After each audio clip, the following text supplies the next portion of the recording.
Alright mga bossing, and meron tayong Lancer itlog na 4G15 mga boss. Yan, kinalas natin yung transmission ni sir.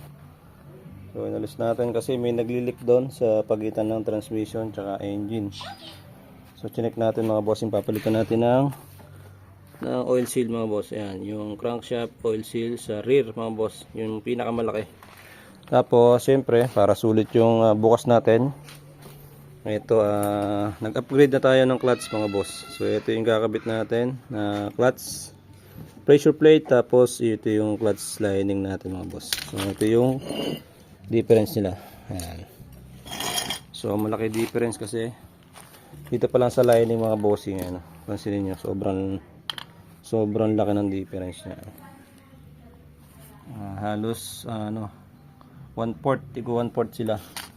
Tapos dito, ayan, tingnan nyo dyan mga boss. Ayan. So makikita nyo laki ng diferensya. Pagka ito yung nakalagay, 1/4 pa yung paikot mga boss. So pagka pinagsama natin yan, halos half inch mga bossing.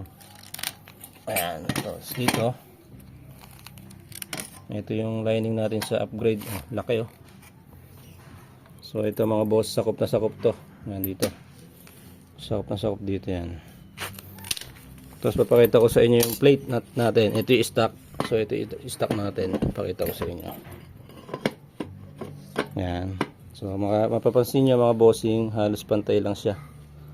Tapos itong upgrade natin, mas malaki. Mas malaki syempre. Yan. So sobra na siya dito sa flywheel natin. Yan o. Gusto rin kumamot nung gulong ni bossing sa unahan.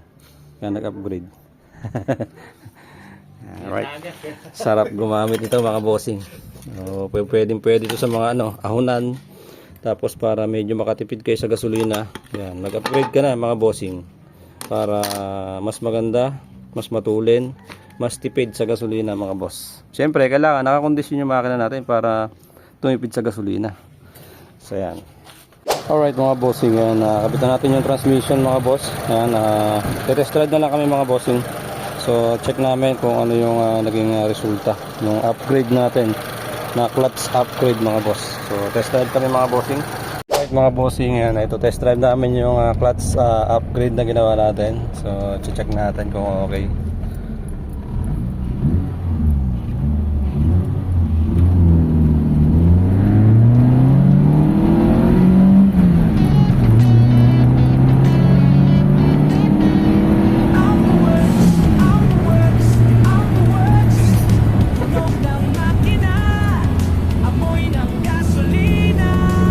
Sarap ihagod mga boss.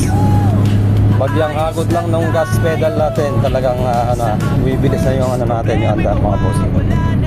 Ayan o. Hindi ko na maisagad kasi maiksi lang yung yung pinagte-test drive namin. Sa testing mo. Testingin natin isa, papatesting natin kay sir. Para siya naman ang mga bossing, si sir ang mag-drive. So testingin niya.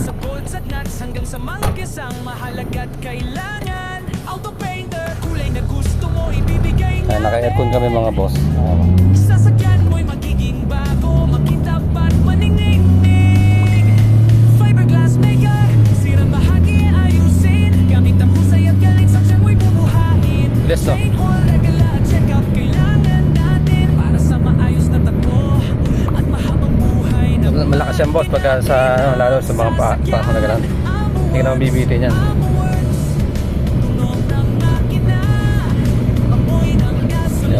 All goods mga bossing.